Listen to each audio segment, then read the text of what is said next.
We have a lot to cover in today's video, including a huge day in the PWHL with our very first ever draft. We saw 90 players get selected to 6 PWHL teams. We also got some comments today from Columbus Blue Jackets ownership regarding the Babcock situation, and they also introduced their new head coach, Pascal Vincent. News out of St. Louis around a new captain and some trade talk around the Colorado Avalanche, Ottawa Senators, and Philadelphia Flyers, and some more news on potential Sens ownership changes coming as well. All that and more coming up next.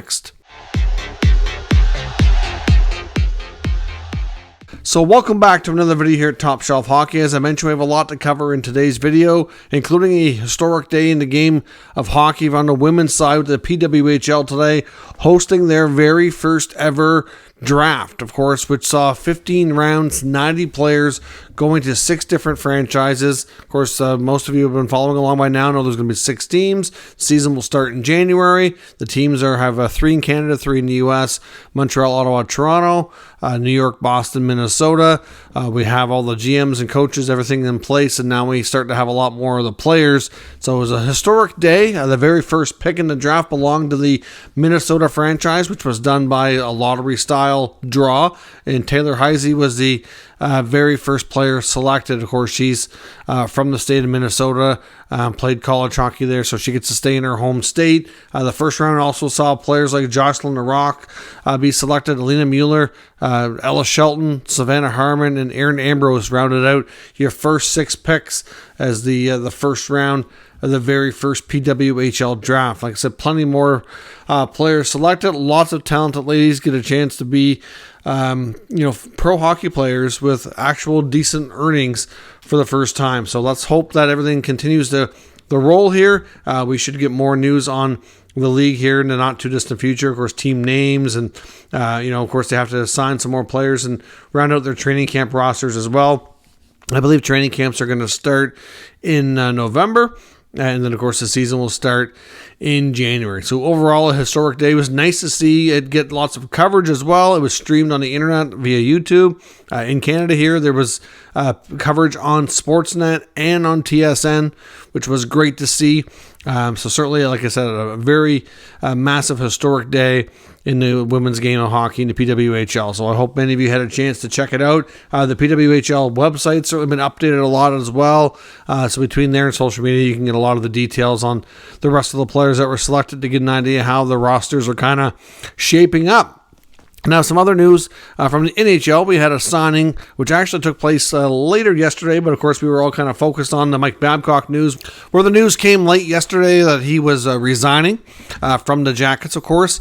So that kind of consumed the airwaves when it comes to any hockey talk last night. But of course, Jerard Fagerberg did officially sign in Minnesota a 1-year, 2-way deal, a league minimum $775. As I mentioned a few days ago, that things were trending in that direction. We also learned today that the St. Louis Blues are going to be naming a new captain for the upcoming season. This will be the 24th captain in team history, and the announcement's going to come tomorrow on Tuesday around 11:30 in the morning Central Time. So obviously lots of speculation on who that player very well might be.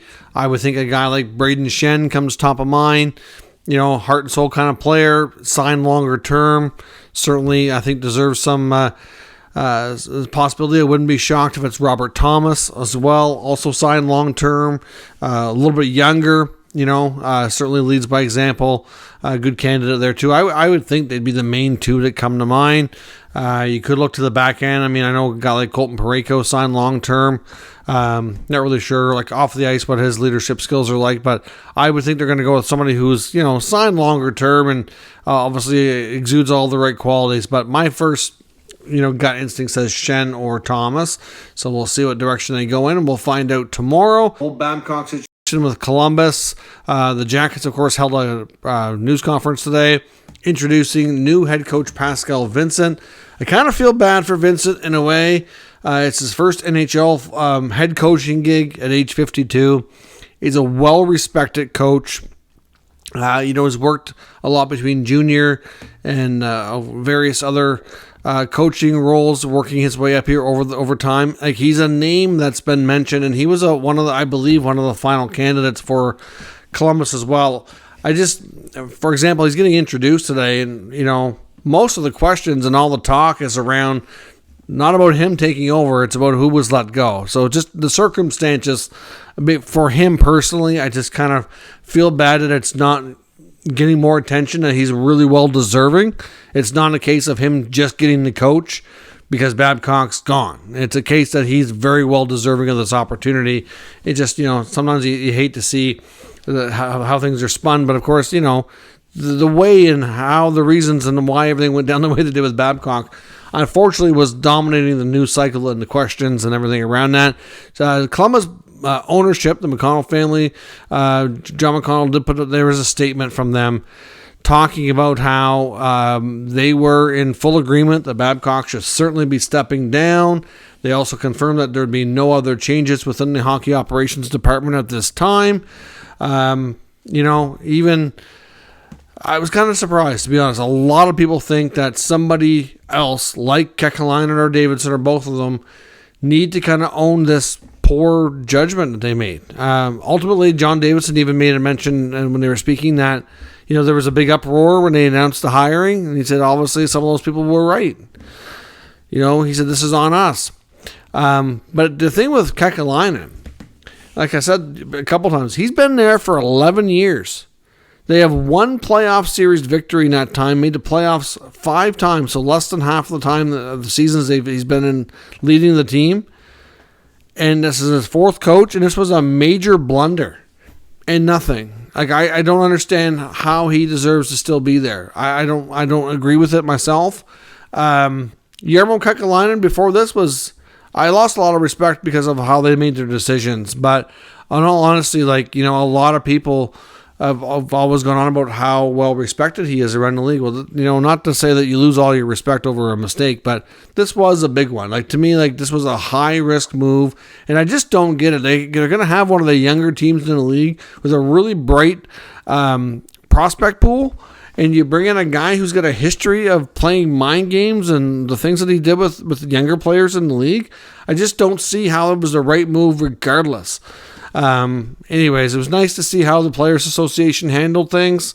The other thing I didn't like about this as well is that when it was first announced that Babcock was stepping down, and Babcock's comments, there was no apologies, nothing to say that he did anything wrong.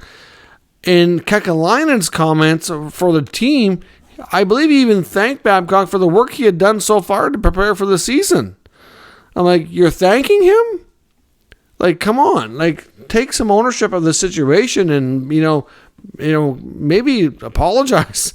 Apparently Kekalainen said in the conference today that he did meet with the team for the players that are around right now earlier today and did apologize.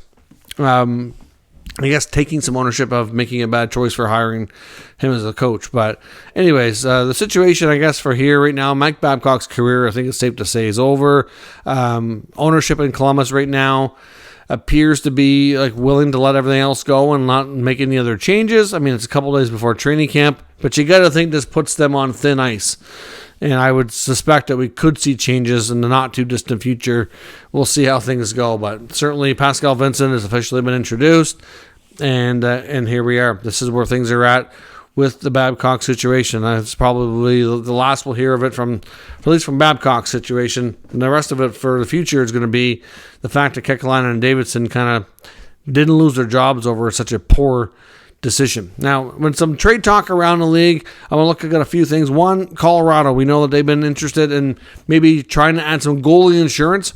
Colorado reporter Adrian Dater today on his Twitter account noted that they're looking at a variety of goalies for potential options. The fact that Francouz is likely going to be out for sounds like an extended time. Hard to put exactly how long, but certainly not going to be ready to start the season, and they want to have some additional depth and insurance there. Kind of sounds like they're looking at a few options, including UFA Jaro Halak, who was obviously they could get him and would not have to give up any assets.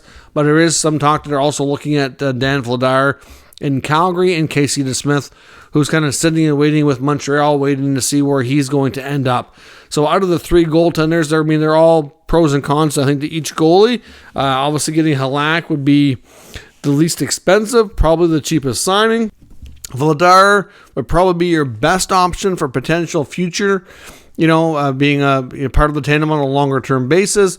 Casey DeSmith also a decent short-term option as well.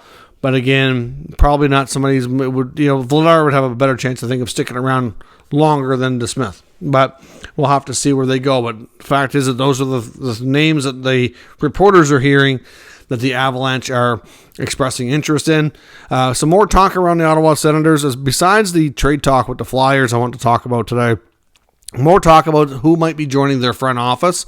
I know Brent Wallace and his podcast crew, which includes Jason York and Bobby Ryan, were talking about what they've been hearing, and they would have really good sources on this. There's some talk that, of course, we've already heard guys like Daniel Alfredson, Steve Staios, but apparently Peter Chiarelli is another name to watch up there as well. And there's a good possibility that guys like Chris Phillips, Chris Neal will have an enhanced role with the team too. Cy Leader is expected to come back and lead business operations.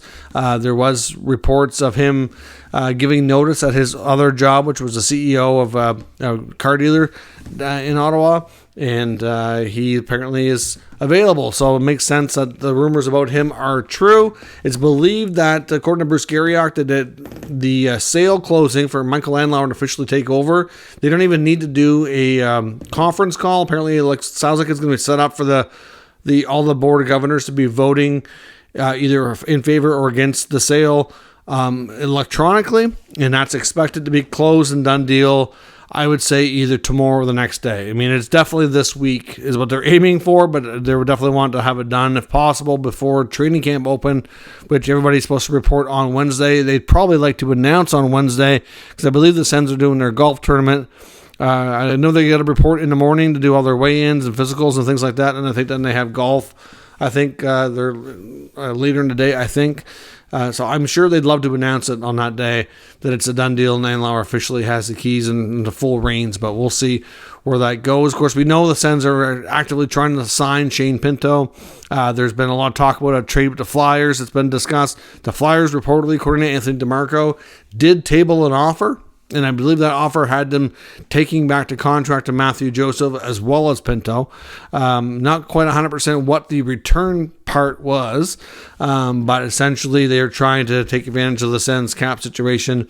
Said, we'll take Joseph if you give us Pinto as well, which the Senators did reject. Now, the Senators, of course, are still looking at other options. They need to sign Pinto, and they need to create some space in one way or another.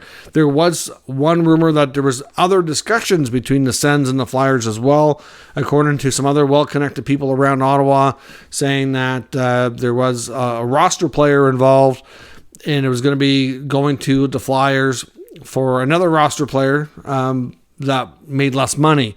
People kind of looked at it, and there was some, and this is just social media rumors. This is not really from anybody with real good sources, but saying that maybe it's Batherson for Lawton. I mean, we know Scott Lawton is a player on Philly that would be of interest to the Sens. Konechny would be as well, though.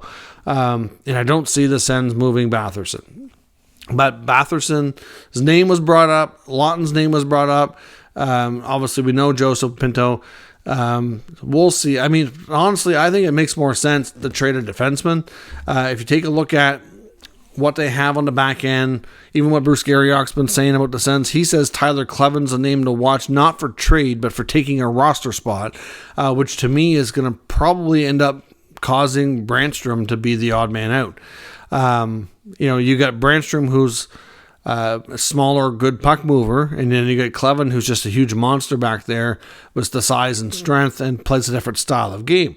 So clearly, Kleven played well in the small sample size at the end of last year. He looked good in the rookie showcase games he appeared in for the Sens here this past week. And really, if he has a really good camp, it's going to be tough to keep him out of the lineup. Now, he may have to go to the minors, depending on the cap situation and depending on what other moves they may or may not do before the season starts.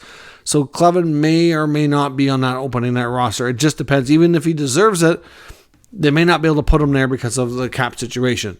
But to me, he's going to end up probably eventually taking the spot that Brandstrom would have on the third pair. You're not going to outdo, Shabbat Chikrin, Zub, and Sanderson. And then you get Hamonic as the veteran right shot guy back there that they just re-signed. It's going to be a case of Kleven and Brandstrom and JBD fighting for those final spots.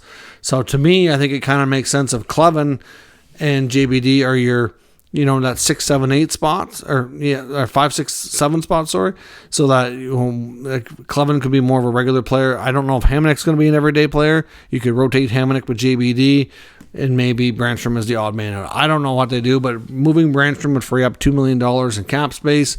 They have just shy of $900K right now. It's rumored that to get Pinto signed, they're going to need about 2.5. So that would get that done. So I'm not sure. Of course, they have Josh Bailey in a PTO. They may want to sign him if things go well in camp. That's going to need more money. I don't know. It's going to be tough to do. Except for the first time in a long time, the Senators have some cap issues to work through, and obviously teams are calling, trying to take advantage. That's really all this is.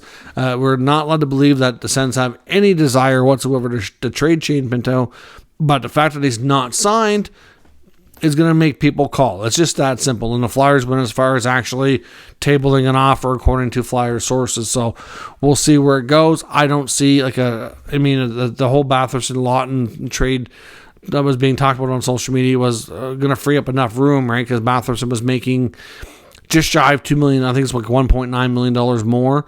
So, but I don't see that happening at all. Why are you going to trade a top 6 player for somebody who is more of a third line guy? You're going to really reduce yourself, especially when you have guys like Tarasenko and Kubalik on 1-year deals. They may not even stay longer term. Why are you going to trade a player who signed long term and keep around some guys that are on 1-year deals? That makes absolutely no sense for now or the future for this club. I don't think they're that crazy to do that. So we'll see where this goes, but there's certainly lots of talk and smoke around the Sens around doing a cost-cutting trade, and it's so far a lot of teams are interested in this Pinto player because he's not signed, but it's not the intention at all, which I feel is more likely to be Joseph or Brandstrom. But time will tell. Hopefully we'll get this sorted out in a few days so Shane Pinto can be signed and go to training camp like everybody's hoping. Let me know your thoughts on all today's news and rumors down in the comments. We'll discuss further. If you're new to the channel, make sure you subscribe and stick around. We'll keep you up to date with the latest news, rumors, and analysis of all 32 NHL teams. Thanks for watching, and I'll catch you next time.